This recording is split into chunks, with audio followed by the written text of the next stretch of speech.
الحمد لله رب العالمين والعاقبة للمتقين والصلاة والسلام على أشرف الأنبياء وسيد المرسلين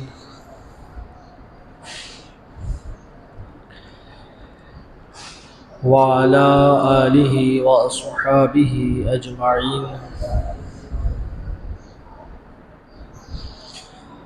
أما بعد، أعوذ بالله من الشيطان الرجيم. بسم الله الرحمن الرحيم.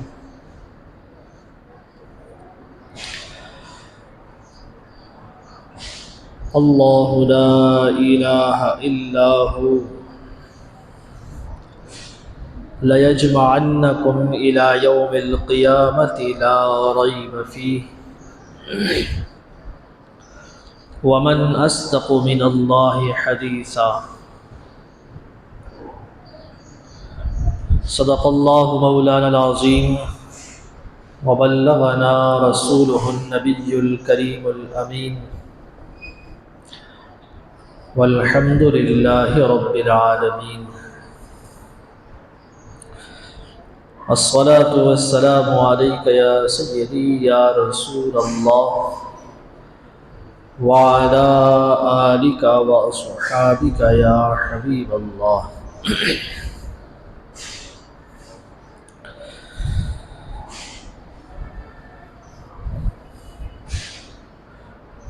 قرآن مجید فرقان حمید کی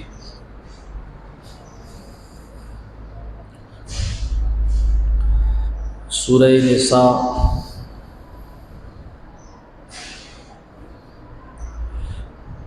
ترجمہ اور تفسیر کے ساتھ بیان ہو رہی ہے. گزشتہ جمعۃ المبارک میں سورہ نساء کی آیت نمبر 86 بیان کی گئی تھی.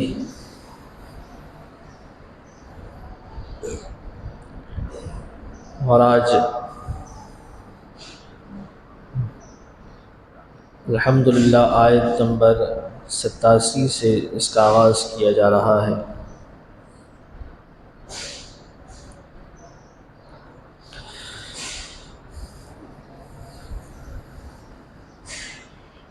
گزشتہ جمعۃ المبارک میں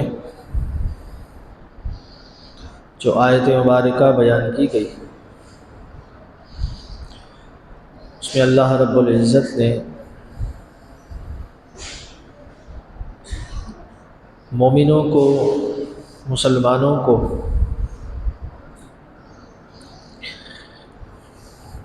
یہ فرمایا تھا وَإِذَا حُيِّيتُم بِتَحِيَّةٍ کہ جب تم کو کسی لفظ کے ذریعے سلام کیا جائے فَحَيُّوا بِأَحْسَنَ مِنْهَا تو تم اس کے جواب میں اس سے بہتر، اس سے عمدہ اور اس سے اچھے الفاظ میں اس کا جواب دو. او ردوها یا پھر ویسے ہی الفاظوں میں اس کا جواب سلام کرنے والے کو لوٹا دو. اور اسی کے ضمن میں چند احادیث مبارکہ اور مسائل گزشتہ جمعۃ المبارک میں بیان کر دیے گئے. اگلی آیت مبارکہ میں رب ذوالجلال نے ارشاد فرمایا اللہ لا الہ الا ہو کہ اللہ کے سوا کوئی عبادت کا مستحق نہیں ہے، کوئی اس بات کا حقدار نہیں، کوئی اس کی اہلیت نہیں رکھتا کہ اس کی عبادت کی جائے مگر صرف اور صرف اللہ رب العزت۔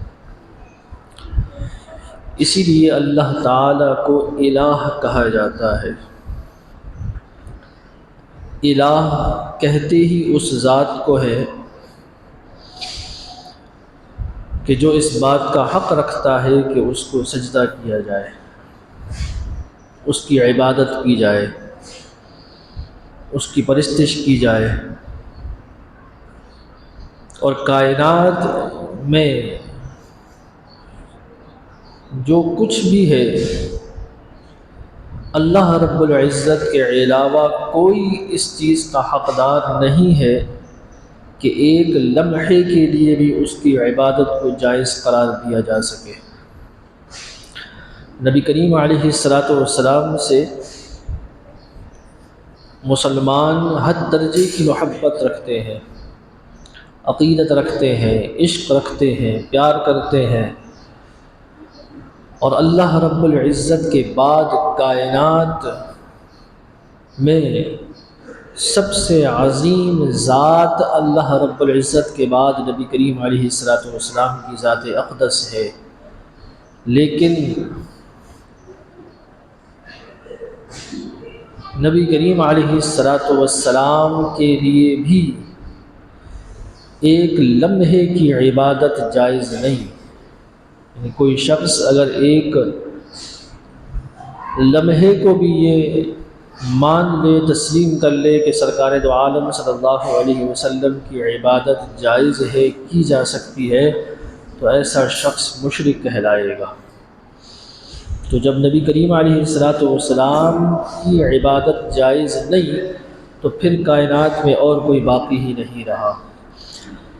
تو عبادت صرف اور صرف اللہ رب العزت کی۔ فرمایا لَيَجْمَعَنَّكُمْ إِلَى يَوْمِ الْقِيَامَةِ، فرمایا کہ وہ ذات ایسی ہے اللہ رب العزت کی کہ وہ ضرور تم کو قیامت کے دن جمع کرے گا، میدان محشر میں، حشر کے میدان میں، اولین و آخرین، سارے انسان، سارے جن اس میدان محشر میں جمع کیے جائیں گے، اور حشر کے میدان میں انسانوں کو جمع کرنے کے بعد اللہ رب العزت اپنے جلال پر ہوگا۔ اور روایات میں آتا ہے کہ 50,000 سال کا ایک دن ہوگا حشر کا۔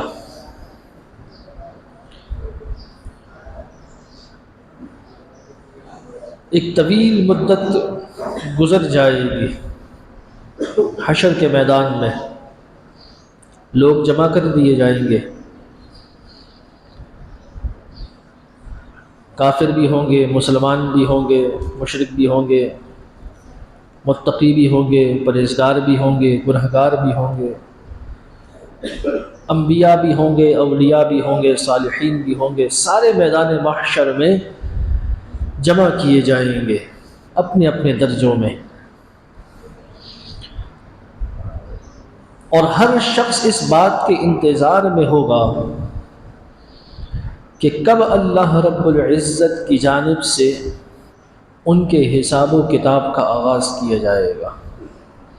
رب ذوالجلال کا جلال اس وقت عروج پر ہوگا، اور اللہ رب العزت کسی کی طرف نظر نہیں فرمائے گا۔ 40,000 سال اسی تکلیف اور کشمکش اور اسی اذیت میں گزر جائیں گے۔ روایت میں آتا ہے کہ بعض لوگ ایسے ہوں گے کہ اس حشر کے میدان کی سختی اور گرمی کی وجہ سے ان کے جسموں سے جو پسینے بہیں گے تو وہ پسینہ ان کے پاؤں کے ٹخنوں تک جمع ہو جائے گا اور وہ اپنے پسینے میں کھڑے رہیں گے۔ بعض لوگ ایسے ہوں گے کہ جو اپنے ہی پسینے میں گھٹنوں تک ڈوبے ہوئے ہوں گے، ان کا پسینہ ان کے جسموں سے بہہ بہہ کر گھٹنوں تک جمع ہو جائے گا۔ فرمایا بعض ایسے ہوں گے کہ جو اپنے ہی پسینے میں ناف تک ڈوبے ہوئے ہوں گے، اور کچھ ایسے بھی ہوں گے جو اپنے ہی پسینے میں غوطے کھا رہے ہوں گے، یعنی ان کا پسینہ ان کے جسموں سے بہہ بہہ کر سر سے اونچا گزر جائے گا۔ تو جس کے جیسے اعمال ویسا اس کے ساتھ معاملہ، سختی کا عالم ہوگا۔ اور پھر یہ ساری مخلوق یہ حضرت آدم علیہ السلام کے پاس جائیں گے، ان سے یہ عرض کریں گی کہ آج تو ہماری کوئی سنوائی نہیں، کوئی سننے والا نہیں ہے، رب ذوالجلال کا جلال عروج پر ہے، آپ انسانیت کی ابتدا ہے، اللہ کے پہلے نبی ہیں، پیغمبر ہیں، آپ ہماری سفارش کیجیے۔ حضرت آدم علیہ السلام لوگوں سے کہیں گے کہ میں نے جو جنت میں اللہ رب العزت کے حکم کے جو خلاف کیا تھا، تو آج تو مجھے اپنا ایک خوف ہے، ڈر ہے کہ کہیں اللہ رب العزت مجھ سے اس کا حساب نہ لے لے، کیونکہ وہ تو رب العالمین ہے۔ حضرت آدم اگرچہ وہ معصومین میں سے تھے، لیکن اللہ رب العزت کا جلال ان پر بھی ہوگا، اور وہ کہیں گے تو آج تو مجھے اپنا ڈر ہے کہ کہیں اللہ تعالیٰ اس کے بارے میں مجھ سے سوال نہ کر دے، تو میں تمہاری سفارش کیسے کروں گا۔ پھر وہ کسی اور کے پاس جائیں گے، کسی اور نبی کے پاس، پھر کسی اور نبی کے پاس، پھر کسی اور نبی کے پاس۔ سرکار دو عالم صلی اللہ علیہ وسلم نے فرمایا کہ ساری مخلوق گھومتے گھومتے آخر میں وہ میرے پاس آئے گی، اور وہ مجھ سے کہیں گے کہ آپ اللہ کی بارگاہ میں ہماری سفارش کریں کہ اللہ تعالی ہمیں اس حشر کی میدان کی سختی سے نجات عطا فرمائے۔ سرکار دو عالم صلی اللہ علیہ وسلم نے فرمایا کہ میں اللہ کی بارگاہ میں اس وقت اپنا سر سجدے میں رکھوں گا، اور جب سرکار دو عالم صلی اللہ علیہ وسلم اللہ کے حضور اپنا سر اقدس سجدے میں رکھیں گے تو اللہ تعالی حضور کی طرف نظر رحمت فرمائے گا، اور اللہ رب العزت سرکار دو عالم صلی اللہ علیہ وسلم سے فرمائے گا، اے محبوب اپنا سر اقدس اٹھائیے، آپ سوال کریں آپ کے سوال کو سنا جائے گا، آپ سفارش کریں آپ کی سفارش کو قبول کیا جائے گا۔ اور سرکار دو عالم صلی اللہ علیہ وسلم پھر اس وقت پوری انسانیت اور پوری جو اجنہ ہیں ان سب کی سفارش کریں گے اللہ کی بارگاہ میں، اور یہ وہ شفاعت ہوگی جس کو شفاعت عامہ کہا جاتا ہے۔ شفاعت عامہ، حضور کی ایک شفاعت عامہ ہوگی اور ایک شفاعت خاص ہوگی۔ شفاعت عامہ ہر انسان کے لیے، اس میں کافر بھی ہوں گے، اس میں مسلمان بھی ہوں گے، اس میں سابقہ امتیں بھی ہوں گی، ہر انسان اور ہر جن اس میں شامل ہوگا کہ یہ شفاعت عامہ ہوگی۔ اللہ رب العزت فرمائے گا ٹھیک ہے میزان قائم کرو، میزان قائم کیا جائے گا۔ ہر شخص اس بارے میں فکر مند تھا کہ اب اس حشر کی سختی سے کون ہمیں بچائے گا۔ سرکار دو عالم صلی اللہ علیہ وسلم کی سفارش پر اللہ تعالی فرمائے گا کہ ٹھیک ہے میزان قائم کیا جائے، میزان قائم کیا جائے گا، اعمال لوگوں کے تولے جائیں گے، نیکوکاروں کو جنت کی طرف بھیجا جائے گا، بدکاروں کو جہنم کی طرف بھیجا جائے گا، اور یہ پورا میدان محشر۔ اس کی بہت بڑی تفصیل ہے، طویل حدیث ہے، لیکن مختصراً کہ اللہ رب العزت نے فرمایا کہ اللہ تعالیٰ ضرور تمہیں قیامت کے دن جمع فرمائے گا حشر کے میدان میں۔ اور فرمایا لا ریب فیہ، اس میں کوئی شک نہیں ہے، اس میں کوئی شکوک و شبہات کی بات نہیں ہے کہ پتہ نہیں حشر کا میدان آئے گا بھی یا نہیں آئے گا، پتہ نہیں قیامت کے دن یہ سب معاملات ہوں گے بھی یا نہیں ہوں گے۔ اللہ تعالیٰ نے فرمایا لا ریب فیہ، حشر کا میدان قائم ہونے میں اور لوگوں کا وہاں جمع ہونے میں کوئی شک نہیں ہے۔ وَمَنْ أَصْدَقُ مِنَ اللَّهِ حَدِيثًا، اللہ نے فرمایا کون ہے جس کی بات اللہ سے زیادہ سچی ہو؟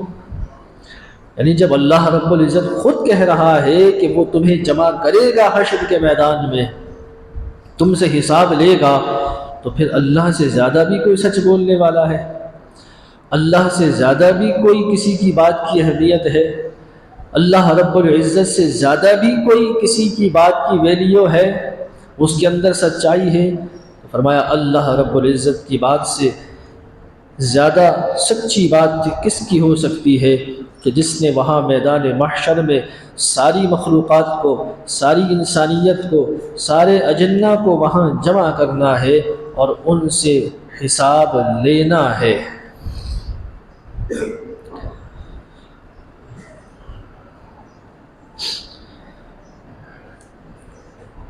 سورہ نساء کی جو یہ آیات بینات چل رہی ہے،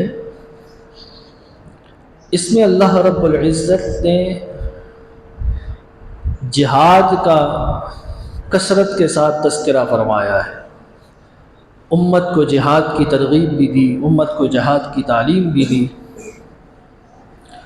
اور جہاد کا حکم بھی فرمایا، یہاں تک کہ نبی کریم علیہ السلام کو اللہ تعالی نے فرمایا کہ اے محبوب، آپ کو صرف آپ کا خود کا مکلف بنایا جائے گا، یعنی آپ لوگوں کو جہاد کا حکم دیں، جہاد کی ترغیب دیں۔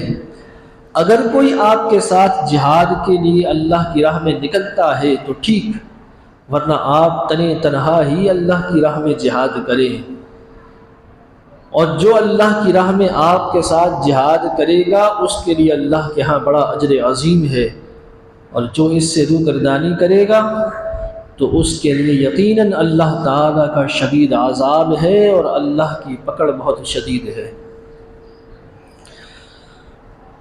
اسی تسلسل کو آگے بڑھاتے ہوئے اللہ رب العزت نے فرمایا فَمَا لَكُمْ فِي الْمُنَافِقِينَ فِئَتَيْنِ، اللہ تعالی نے فرمایا کہ تمہیں کیا ہو گیا کہ منافقوں کے متعلق تمہاری دو رائے قائم ہو گئی۔ یہ جنگ احد جو ہجرت کے دوسرے سال رمضان المبارک کے بعد شوال کے مہینے میں مسلمانوں اور کافروں کے درمیان جنگ ہوئی، جنگ احد، اس میں منافقوں نے مسلمانوں کو بہت بڑا نقصان ایک لحاظ سے افرادی قوت کے پہنچایا۔ سرکار دو عالم صلی اللہ علیہ وسلم نے جب احد کے جنگ کے لیے مشورہ کیا صحابہ کرام علیہم رضوان سے، تو صحابہ کرام علیہم رضوان چونکہ ایک سال پہلے بدر کا معرکہ لڑ چکے تھے، جنگ بدر ہو چکی تھی، اور جنگ بدر کے اگلے سال کفار جنگ بدر کا بدلہ لینے کے لیے مدینہ منورہ مسلمانوں سے لڑنے آ رہے تھے۔ نبی کریم علیہ السلام نے فرمایا کہ ہم مدینہ منورہ کے شہر میں اندر رہتے ہوئے ہم دشمنوں کا مقابلہ کریں گے اور مدینہ شہر کا دفاع کریں گے۔ صحابہ کرام علیہ رضوان میں سے اکثر نے یہ کہا کہ یا رسول اللہ صلی اللہ علیہ وسلم، ہم مدینہ شہر سے باہر نکل کر کھلے میدان میں لڑیں گے، جس طرح بدر میں ہمیں فتح ملی ہے ہمیں احد میں بھی فتح ملے گی۔ سرکار دو عالم صلی اللہ علیہ وسلم نے صحابہ کا مشورہ تسلیم کیا، اگرچہ حضور علیہ الصلوۃ والسلام کا مشورہ یہ تھا کہ شہر میں اندر رہتے ہوئے دفاع کیا جائے۔ صحابہ نے کہا شہر سے باہر نکل کر کھلے میدان میں لڑیں گے۔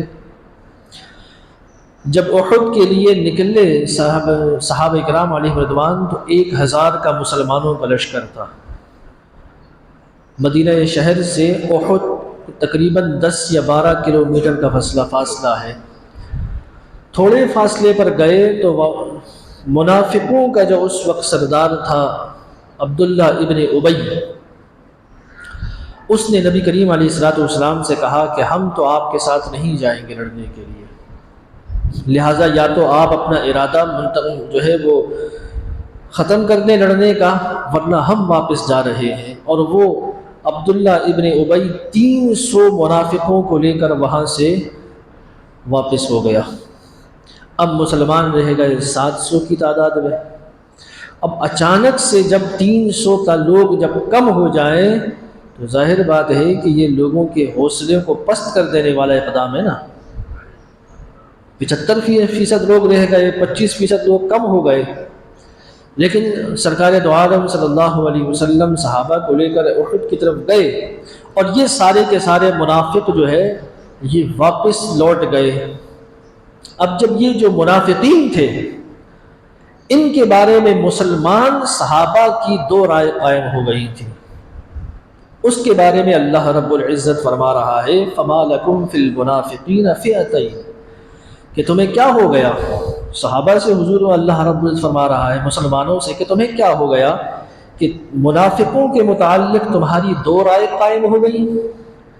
وَاللَّهُ أَرْكَسَهُمْ بِمَا كَسَبُوا، حالانکہ اللہ نے ان منافقوں کو ان کے کرتوتوں کی وجہ سے اوندھا کر دیا ہے، یعنی اللہ تعالیٰ نے ان منافقوں کو ذلیل و رسوا کر دینا ہے ان کے اپنے کرتوتوں کی وجہ سے۔ أَتُرِيدُونَ أَن تَهْدُوا مَنْ أَضَلَّ اللَّهُ، اللہ تعالیٰ نے فرمایا کیا تم چاہتے ہو کہ ان کو ہدایت پر چلاؤ، ان منافقوں کو؟ اس لیے کہ جو منافق واپس لوٹے تھے صحابہ کرام علیہ رضوان، وہ اس کوشش میں تھے، یہ چاہت رکھتے تھے کہ یہ ہمارے ساتھ آ کر ملیں، لیکن اللہ رب العزت نے فرمایا کہ اللہ نے تو ان کو ان کے اپنے کرتوتوں کی وجہ سے گمراہی میں دھکیل دیا ہے، اور تم ان کو ہدایت پر چلانے کی کوشش کر رہے ہو۔ فرمایا کہ کیا تم چاہتے ہو اس کو ہدایت پر چلاؤ جس میں اللہ نے گمراہی پیدا کر دی ہے؟ اللہ تعالیٰ نہیں چاہتا کہ یہ ہدایت پر چلیں اور تم چاہتے ہو کہ یہ ہدایت پر چلیں۔ اب اس میں یہ سوال پیدا ہوتا ہے، یہ جو بعض دہریہ قسم کے لوگ ہوتے ہیں وہ یہ کہتے ہیں کہ جب اللہ تعالیٰ ہی ان کو ہدایت پر نہیں چلانا چاہتا تو ان کا کیا قصور ہے؟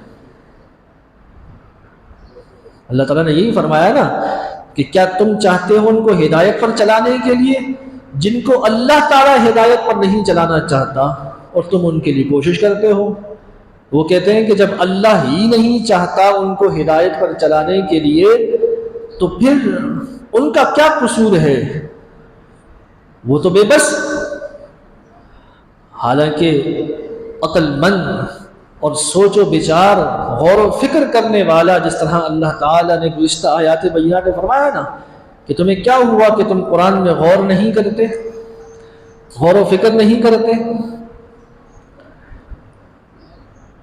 اللہ رب العزت نے پیچھے کیا فرمایا؟ وَاللَّهُ أَرْكَسَهُمْ بِمَا كَسَبُوا، اللہ نے جو ان کو ہدایت سے ہٹایا ہے، گمراہی میں دھکیلا ہے، کیوں دھکیلا ہے؟ فرمایا بِمَا كَسَبُوا، ان کے اپنے ہاتھوں کی وجہ سے، ان کی اپنی کرتوتوں کی وجہ سے، ورنہ اللہ تعالیٰ کسی کو کیوں ہدایت سے ہٹائے؟ اللہ تعالیٰ نے جو یہ انبیاء بھیجے ہیں یہ لوگوں کی ہدایت کے لیے بھیجے ہیں یا لوگوں کو ہٹانے کے لیے بھیجے؟ ہدایت کے لیے بھیجے ہیں۔ اللہ تعالیٰ نے قرآن مجید اور آسمانی کتابیں اتاری ہیں لوگوں کی ہدایت کے لیے بھیجے ہیں یا لوگوں کو گمراہ کرنے کے لیے؟ ہدایت کے لیے بھیجے ہیں۔ تو یہ منافقین یا جب بعض مشرکین کے بارے میں اللہ نے فرمایا ہے نا کہ ان کو اللہ تعالیٰ چاہتا نہیں ہے کہ وہ ہدایت پر آئیں، تو یہ ان کے لیے اللہ تعالیٰ کی طرف سے سزا ہے، سزا۔ مثال کے طور پر اگر کوئی اسکول ہو، ادارہ ہو، دفتر ہو، وہاں کسی کو ڈیوٹی پر رکھا جائے، اسکول میں طالب علم کو داخلہ دیا جائے، اور دفتر والے یا اسکول والے کہیں کہ جناب یہ ہماری کنڈیشن ہے، ان کو آپ نے جو ہے وہ فالو کرنا ہے، ان کا پابند رہنا ہے۔ وہ کہتا ہے ٹھیک ہے میں پابند رہوں گا، لیکن اگلے ہی دن اس کی خلاف ورزی کرتا ہے، 2 دن کے بعد پھر خلاف ورزی کرتا ہے۔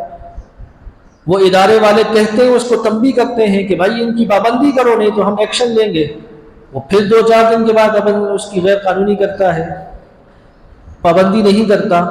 تو کتنی دفعہ وارن کریں گے؟ 2 دفعہ، 3 دفعہ، 4 دفعہ، اس کے بعد کیا کریں گے؟ کیا کریں گے؟ نکال باہر کریں گے نا۔ تو اب کوئی کہہ سکتا ہے کہ جناب اسکول والوں نے بچے کو نکال کر اس کے ساتھ زیادتی کری ہے؟ کوئی کہہ سکتا ہے کہ دفتر والوں نے اپنے اس آدمی کو نکال کر اس کے ساتھ زیادتی کری ہے؟ تو دفتر والے کیا کہیں گے؟ بولیں گے جب یہ خلاف ورزی کر رہا ہے تو ہم نے اس کی خلاف ورزی پر اس کی وجہ سے اس کو نکالا ہے، ورنہ ہمیں کوئی شوق تھوڑی ہے نکالنا، ہمیں شوق تھوڑی ہے نکالنے کے لیے۔ تو بات یہ ہے کہ مشرکین کو اللہ تعالیٰ نے ہدایت کی دعوت دی انبیاء کے ذریعے، قرآن کے ذریعے، انہوں نے اس کو جھٹلایا، انبیاء کو قتل کیا، اللہ تعالیٰ کی آسمانی کتابوں کو تبدیل کر دیا۔ رب ذوالجلال نے ایک نہیں کئی مرتبہ ان کو معاف کیا۔ بنی اسرائیل کے واقعات گزرے یا نہیں گزرے؟ کتنی دفعہ انہوں نے نافرمانی کی اللہ تعالیٰ کی، پھر اس کے بعد معافی مانگتے تھے، اللہ تعالیٰ ان کو معاف کر دیتا۔ منافقین، مشرکین، یہ ایک طویل عرصے تک اللہ اور اس کا رسول ان کو ہدایت کی دعوت دیتا رہا، لیکن جب وہ مسلسل اس کا انکار کرتے رہے، مسلسل اس کے خلاف کرتے رہے، تو پھر اللہ تعالیٰ نے ان کو سزا کے طور پر ان کے اندر گمراہی کو پختہ کر دیا۔ اب اس میں اللہ رب العزت کی طرف سے کوئی پابندی نہیں تھی، اللہ تعالیٰ نے تو ان کو اختیار دیا تھا، انبیاء بھیجے تھے، کتابیں اتاری تھیں، آیات بینات احکام اتارے تھے، لیکن جب وہ اپنی گمراہی میں خود پختہ ہو گئے تو اللہ تعالیٰ نے اس پر ان کی گمراہی پر مہر ثبت کر دی۔ اس لیے فرمایا اللہ نے کہ اللہ تعالیٰ جس کو گمراہی جس کے اندر پیدا کر دے تو تم اس کو ہدایت پر چلانا چاہتے ہو، قطعا نہیں چلا سکتے۔ آگے فرمایا وَمَن يُضْلِلِ اللَّهُ فَلَن تَجِدَ لَهُ سَبِيلًا، اور جس میں اللہ نے گمراہی کو پیدا کر دیا تم اس کے لیے کوئی طریقہ نہیں پاؤ گے کہ تم اس کو ہدایت پر چلاؤ، تم لاکھ کوششیں کر لو، وہ ہدایت پر نہیں آئیں گے۔ اس لیے کہ جب اللہ نے ان کی ہدایت ان کے اندر گمراہی کو پختہ کر دیا ان کے اپنے کرتوتوں کی وجہ سے، تو اب وہ کبھی بھی ہدایت پر نہیں آنے والے۔ اگلی آیت مبارکہ میں رب ذوالجلال نے فرمایا وَدُّوا لَوْ تَكْفُرُونَ، فرمایا کہ یہ جو کافر ہیں نا، یہ منافق ہیں جو بظاہر مسلمان بنے رہتے ہیں، اندر سے ہیں کافر ہیں، مشرک ہیں، فرمایا وہ دل سے یہ چاہتے ہیں، یہ خواہش رکھتے ہیں، یہ چاہت رکھتے ہیں کما کفروا، کہ تم بھی ان کی طرح کافر ہو جاؤ، تم بھی ان کی طرح دین اسلام کو چھوڑ جاؤ۔ اور یہ مدینہ منورہ میں جو یہودیوں کی تعداد زیادہ تھی، جب حضور ہجرت فرما کر مدینے آئے تو مدینے میں یہودیوں کی تعداد زیادہ تھی، اور اس وقت باقاعدہ پلاننگ کے طور پر بعض یہودیوں کو مسلمان بنا کر مسلمانوں کی جماعت میں بھیجا جاتا، اور یہ سورہ آل عمران میں یہ تفصیل سے گزرا ہے کہ وہ جو یہودی تھے وہ بظاہر مسلمان بن کے کلمہ پڑھ کر مسلمانوں کی جماعت میں آتے اور کچھ دن مسلمانوں کے ساتھ رہ کر اور پھر واپس یہودیوں کی جماعت میں چلے جاتے اور وہاں جا کر کہتے کہ ہم تو مسلمان ہوئے تھے، ہم تو مسلمانوں کے ساتھ اٹھے بیٹھے تھے، ہم تو مسلمانوں کی ہم نے جو ہے وہ تعلیمات اور طور طریقے بھی دیکھے تھے، لیکن ہمیں اس میں کوئی سچائی نہیں ملی، ہمیں اس میں کوئی صداقت نہیں ملی۔ لہٰذا وہ پھر ان لوگوں کو بھی کہتے تھے کہ ہمیں تو اسلام میں کوئی سچائی نہیں ملی اور تم خامخواہ مسلمان بنے بیٹھے ہو، لہٰذا تم بھی یہودیت اختیار کر لو۔ یہ پلاننگ ہوتی تھی۔ تو اللہ تعالی نے فرمایا کہ یہ جو کافر ہیں یہ تو دل سے یہ ارادہ کر کے بیٹھے ہیں اور یہ چاہتے ہیں کہ تم بھی ان کی طرح کیا ہو جاؤ، کافر ہو جاؤ۔ فَتَكُونُوا سَوَاءً، تو تم سب برابر ہو جاؤ گے، وہ بھی کافر، اگر تم بھی کافر ہو جاؤ گے تو پھر دونوں برابر ہو جاؤ گے۔ وہ یہ خواہش رکھتے ہیں۔ فَلَا تَتَّخِذُوا مِنْهُمْ أَوْلِيَاءَ، فرمایا لہٰذا تم ان کو دوست نہ بناؤ۔ اللہ تعالیٰ نے مسلمانوں کو یہ حکم دیا کہ تم ان منافقوں کو، ان مشرکوں کو، ان غیر مسلموں کو جو یہ خواہش رکھتے ہیں کہ تم بھی ان کی طرح کافر ہو جاؤ، فرمایا تم ان کو دوست نہ بناؤ۔ فَلَا تَتَّخِذُوا مِنْهُمْ أَوْلِيَاءَ، تم ان کو دوست نہ بناؤ، حَتَّى يُهَاجِرُوا فِي سَبِيلِ اللَّهِ، یہاں تک کہ وہ ہجرت کر کے اللہ کی راہ میں جہاد نہیں کر لیتے۔ اس لیے کہ منافق نماز پڑھتا تھا، جو منافقین تھے نماز پڑھتے تھے، روزہ رکھتے تھے، وہ تبلیغ بھی کرتے تھے، لیکن ان کی اصل جب تب لوگوں میں ظاہر ہوئی جب ان کو جہاد کا حکم دیا گیا، جب ان کو جہاد کا حکم۔ اس لیے کہ نماز پڑھنے میں تو کوئی نقصان نہیں ہے، نماز پڑھ لیتے تھے لوگوں کے ساتھ دکھانے کے لیے، روزہ رکھنے میں تو کوئی نقصان نہیں ہے، روزہ رکھ لیتے تھے لوگوں کو دکھانے کے لیے کہ بھئی ہم تمہارے ساتھ ہیں۔ لیکن جب جہاد کا حکم آیا نا، پھر ان کی اصلیت سامنے آئی، اس لیے کہ جہاد کے میدان میں تو سیدھا وار کھانا ہے نا، زخم اٹھانا ہے، یا تو زندگی میں ایسے ہاتھ دھونا ہے، تکلیف ہے، محنت ہے، تو اس میں پھر ان کی اصلیت ظاہر ہو گئی۔ تو اللہ تعالیٰ نے فرمایا کہ ایسے کو ہرگز دوست نہ بناؤ جب تک وہ تمہارے ساتھ اللہ کی راہ میں جہاد کے لیے نہیں نکلتا، اور جب وہ جہاد کے لیے نکل گیا تو سمجھ جاؤ کہ اب اس کے اندر نفاق نہیں رہا۔ اس لیے کہ منافق کبھی بھی اللہ کی راہ میں لڑنے کے لیے نہیں نکلے گا، اس لیے کہ اس کا مقصد ہی نہیں ہے نا۔ جہاد تو مومن کا مقصد ہے کہ اس کا جذبہ ہوتا ہے کہ اللہ تعالیٰ مجھے شہادت کی موت عطا فرمائے، اور یہ جذبہ صرف وہی شخص اپنے دل میں پیدا کر سکتا ہے جس کے دل میں ایمان پختہ ہو، اور جس کا ایمان کمزور ہو تو اس کے ہیلے بہانے پچھلی آیات بینات میں گزرے ہیں، پچھلی آیاتوں میں گزرے ہیں کہ وہ اللہ کے رسول کی بارگاہ میں اپنے جیسے لوگوں کو سفارشی بنا کر لاتے تھے کہ یا رسول اللہ اس کے ساتھ فلاں مجبوری ہے، اس کو جہاد سے چھوڑ دیں، اس کے ساتھ فلاں مجبوری ہے، اس کو رہنے دیں، اس کے ساتھ فلاں مجبوری ہے، اس کو مت لے کے جائیں۔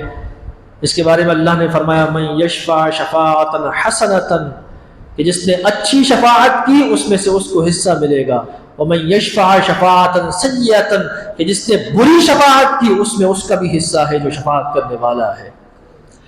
تو یہ منافقوں کا انداز تھا، تو اللہ نے فرمایا کہ ہرگز ان کو دوست نہ بناؤ حتی یہاجروا، جب تک وہ نکلتے نہیں ہیں فی سبیل اللہ، اللہ کی راہ میں جہاد کے لیے۔ آگے فرمایا فَإِن تَوَلَّوْا فَخُذُوهُمْ وَاقْتُلُوهُمْ، فرمایا کہ اگر وہ یہ نہیں کرتے، ایسا نہیں کرتے، تو پھر اللہ نے فرمایا تمہیں کھلی چھٹی ہے، پھر اگر وہ روگردانی کرتے ہیں تو ان کو جہاں ملے وہاں ان کو پکڑ کر قتل کر دو۔ یہ اللہ تعالیٰ نے اس وقت مسلمانوں کو حکم دیا تھا کہ ان کو جہاں پاؤ فَاقْتُلُوهُمْ وَجَدْتُمُوهُمْ، جہاں ملے وہیں قتل کر دو۔ وَلَا تَتَّخِذُوا مِنْهُمْ وَلِيًّا وَلَا نَصِيرًا، اور نہ ان میں سے کسی کو دوست بناؤ اور نہ ان کو مددگار بناؤ، نہ ان کو مددگار بناؤ، اس لیے کہ کافر کسی کا مددگار نہیں ہو سکتا، مومن کا۔ کوئی منافق کسی مسلمان کا مددگار نہیں ہو سکتا، کوئی یہودی کسی مسلمان کا مددگار نہیں ہو سکتا، کوئی نصرانی کسی مسلمان کا مددگار نہیں ہو سکتا۔ یہ قرآن کا فیصلہ ہے۔ ہمارے والے چاہے جا کر یہودیوں کے سامنے لیٹ جائیں، یہ پھر بھی ان کے مددگار نہیں بنیں گے۔ اور یہ دنیا نے دیکھا جن یہودیوں کو مددگار بنا کر پاکستان کے مسلمانوں پر مسلط کیا گیا، آج انہی مسلمانوں کا وہ خون چوس رہے ہیں یا نہیں؟ IMF نے پاکستان کے لوگوں کا جینا حرام کر دیا مدد کے نام پہ یا نہیں؟ بولو تو کہا جاتا ہے کہ جناب وہ تو مدد کر رہے ہیں، قسطیں آ رہی ہیں ملک میں کروڑوں ڈالر کی، اربوں ڈالر کی، لیکن اس کے بدلے میں جو وہ لوگوں کا خون چوس رہے ہیں، لوگوں کا جینا حرام کر رہے ہیں، تو پھر اللہ تعالیٰ کی یہ بات سچی ہے یا نہیں کہ وَمَنْ أَصْدَقُ مِنَ اللَّهِ حَدِيثًا؟ اللہ کی بات سے زیادہ سچی بات کس کی ہو سکتی ہے؟ اللہ سے بڑی بات کسی کی ہو سکتی ہے؟ چاہے یہ ساری دنیا کے سامنے خیر خواہی کا ڈھوک رچائیں، لیکن لوگوں کا انہوں نے جینا حرام کر دیا ہے صرف اور صرف امداد کے نام پر کہ ہم مسلمانوں کی مدد کر رہے ہیں۔ یہ کیسی مدد ہے؟ ان سے رزق چھین لیا، ان سے وسائل چھین لیے، جینے کا حق چھین لیا گیا۔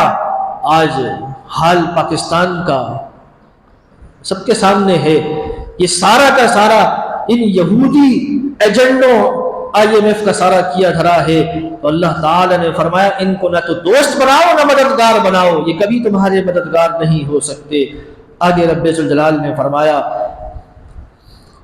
إِلَّا الَّذِينَ يَصِلُونَ إِلَىٰ قَوْمٍ بَيْنَكُمْ وَبَيْنَهُمْ مِيثَاقٌ، فرمایا کہ اس کے سوا کہ وہ اس قوم تک پہنچ جائیں کہ جس کے درمیان تمہارا معاہدہ ہو۔ یعنی یہ منافقوں کے بارے میں اللہ نے فرمایا کہ جہاں تمہیں ملیں ان کو قتل کر دو، اس لیے کہ یہ تمہاری خیر خواہ کبھی بھی نہیں ہو سکتے، یہ اللہ کے دشمن ہیں، تمہارے دوست کیسے ہو سکتے ہیں؟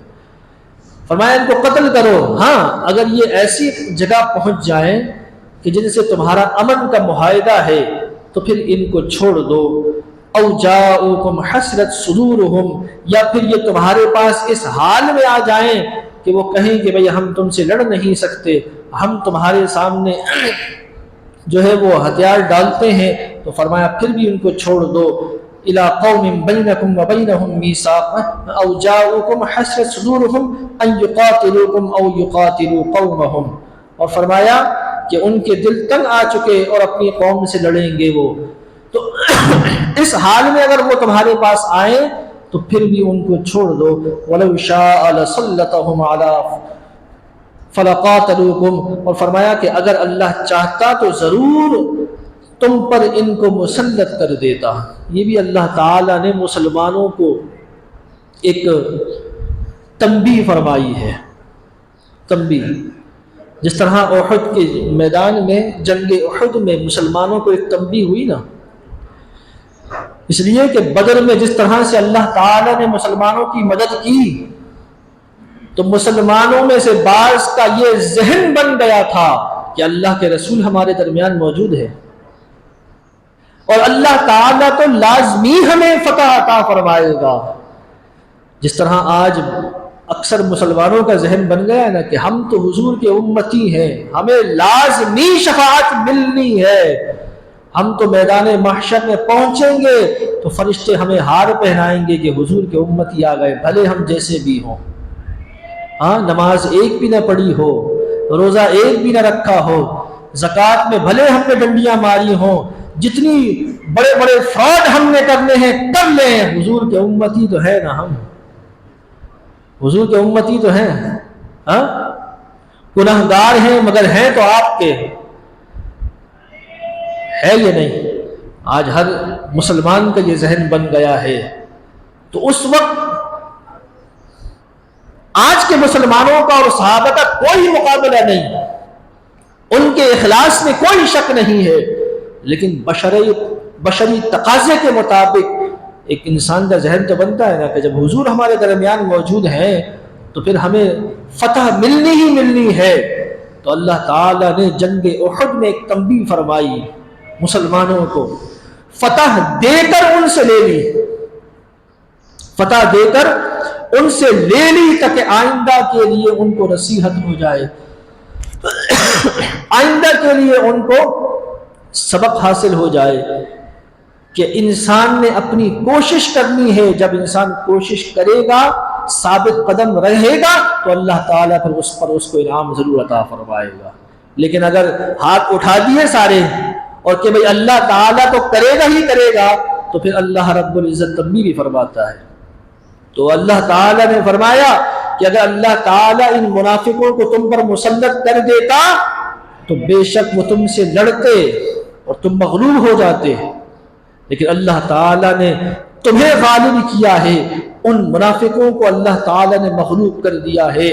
آگے فرمایا فَإِنِ اعْتَزَلُوكُمْ فَلَمْ يُقَاتِلُوكُمْ وَأَلْقَوْا إِلَيْكُمُ السَّلَامَ، اور فرمایا سو اگر وہ تم سے کنارہ کش ہو جائیں اور تم سے نہ لڑیں اور تمہارے پاس صلح کا پیغام بھیجیں تو فَمَا جَعَلَ اللَّهُ لَكُمْ عَلَيْهِمْ سَبِيلًا، تو اللہ نے تمہارے لیے ان کے خلاف لڑنے کا کوئی طریقہ نہیں رکھا۔ یعنی جب وہ صلح کا پیغام بھیج دے، وہ صلح کرنا چاہے تو پھر تم ان کو زبردستی نہیں مار سکتے، پھر تم ان پر اس جنگ کو مسلط نہیں کر سکتے۔ جنگ تب کرنی ہے جب وہ خلاف ورزی کریں، جب جنگ تب کرنی ہے کہ جب وہ تمہارے خلاف ہتھیار اٹھائیں، لیکن جب وہ سرنڈر کر دیں، وہ صلح کا پیغام بھجوا دیں، وہ امن کی خواہش رکھیں، تو اب تم پر بھی یہ لازم ہے کہ تم بھی صلح کا ہاتھ بڑھاؤ۔ سرکار دو عالم صلی اللہ علیہ وسلم نے اسی طرح صلح فرمائی جس کو صلح حدیبیہ کہا جاتا ہے۔ صلح حدیبیہ، سرکار علیہ الصلوۃ والسلام عمرے کے لیے تشریف لے جا رہے تھے، کافروں کا مکے سے وفد آیا اور حدیبیہ کے مقام پر سرکار علیہ الصلوۃ والسلام سے ملاقات کی اور ان سے کہا کہ آپ ابھی واپس مدینے چلے جائیں، ہم اس کے بدلے آپ سے 10 سال تک امن کا معاہدہ کرتے ہیں۔ 10 سال تک نہ ہم آپ کا کوئی قافلہ لوٹیں گے، نہ آپ ہمارا کوئی قافلہ لوٹیں گے، نہ آپ کا کوئی بندہ ہم ماریں گے، نہ آپ ہم پر کوئی ہتھیار اٹھائیں گے۔ 10 سال تک آپ مدینے میں امن سے رہیں، ہم مکے میں امن سے رہیں گے، ہمارے درمیان کوئی جھگڑا نہیں ہوگا، کوئی کسی کا رستہ نہیں روکے گا۔ حضور علیہ الصلوۃ والسلام نے اس کو معاہدے کو قبول کیا، کافروں سے معاہدہ کیا امن پر، اس لیے کہ ان کی طرف سے امن کا معاہدہ ہوا، ہاتھ بڑھایا تھا۔ حضور علیہ الصلوۃ والسلام نے اس معاہدے کو قبول کیا، لیکن اس کے کچھ ہی عرصے کے بعد ان کافروں نے خود ہی اس معاہدے کو توڑ دیا، خود ہی اس معاہدے کی خلاف ورزی کری اور مسلمانوں کے لشکر پر حملہ کیا اور ان کو قتل کر دیا۔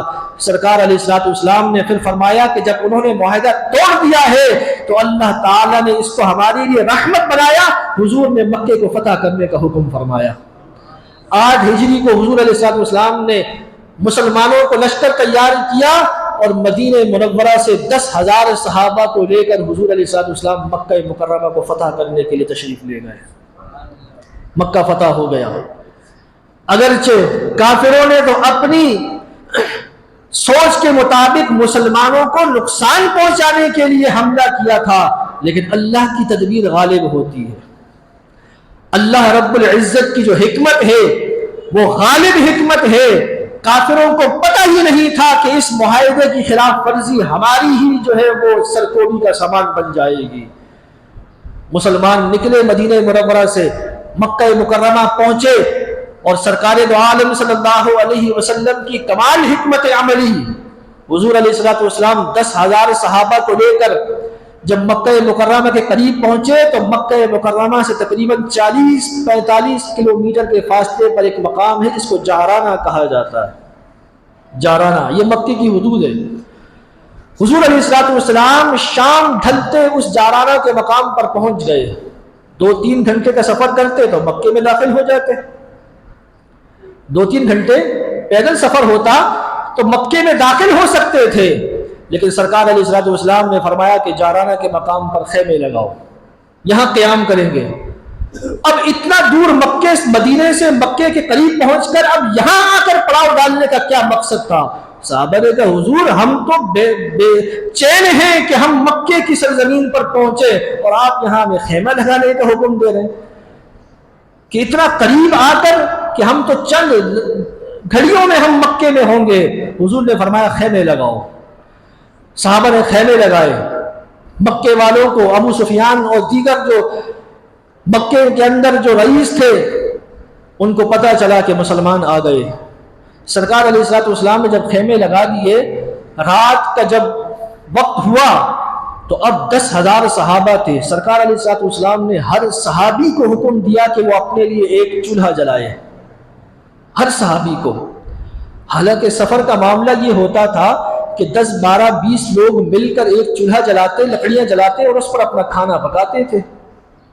عموماً قافلوں میں یہی ہوتا تھا، لیکن حضور نے فرمایا کہ ہر شخص اپنے لیے الگ الگ چولہا جلائے گا، 10 لوگ مل کے نہیں جلائیں گے، ہر آدمی اپنے لیے ایک چولہا جلائے گا۔ صحابہ نے حضور کے حکم پر ہر ایک نے اپنے لیے الگ الگ چولہا جلایا۔ اب جب شام ڈھلی، اندھیرا ہوا تو ابو سفیان جو اس وقت ایمان نہیں لائے تھے اور جو مکے کے اس وقت جو مشرکین کے جو بڑے تھے سردار، وہ ان کے ساتھ آئے جارانہ کے مقام پر اور اوپر پہاڑی سے کھڑے ہو کر نیچے مسلمانوں کی لاؤ لشکر کو دیکھا۔ اب جب اتنی دور سے انہوں نے دیکھا کہ ہر طرف آگ ابل رہی ہے، ہر طرف چولہے جل رہے ہیں، تو انہوں نے کیا کہا ابو سفیان نے پتہ ہے؟ ابو سفیان نے کہا کہ محمد صلی اللہ علیہ وسلم 1 لاکھ سے بھی زیادہ لوگوں کو لے کر آئے ہیں، حالانکہ تھے کتنے؟ 10,000۔ ابو سفیان نے کیا کہا؟ فرمایا محمد صلی اللہ علیہ وسلم 1 لاکھ سے بھی زیادہ لوگوں کو لائے ہیں، لہٰذا میرا مشورہ یہ ہے کہ صبح ان کو فاتح بن کر مکے میں داخل ہونے دیا جائے، اس لیے کہ ہم نے اگر ان کا رستہ روکا نا تو ایک ایک آدمی پر 1,000 آدمی چڑھیں گے، تمہاری نسلیں بھی باقی نہیں رہیں گی۔ ورنہ مکے والے تو کہہ رہے تھے کہ ہم رات بھر میں اپنا دفاع کریں گے، ہم صبح ان کو مکے میں داخل نہیں ہونے دیں گے۔ لیکن جب اتنے زیادہ چولہے اور آگ کے شعلے دیکھے تو ابو سفیان نے کہا نہ، ان کا رستہ روکنا بھی وقوفی ہے، یہ تو 1 لاکھ سے بھی زیادہ تعداد رکھتے ہیں، تو لہٰذا صبح ان کو فاتح بن کر مکے میں داخل ہونے دیا جائے۔ کیا کمال حکمت عملی تھی! اور وہی ہوا۔ صبح سرکار دو عالم صلی اللہ علیہ وسلم جب مکے میں داخل ہوئے تو اس وقت کسی نے بھی حضور علیہ السلام کا رستہ روکنے کی ہمت نہیں کری، ہر شخص اپنے دروازے بند کیے، اور اللہ کے رسول صلی اللہ علیہ وسلم نے بھی اس وقت یہ اعلان فرمایا کہ آج عام معافی کا اعلان ہے، عام معافی کا۔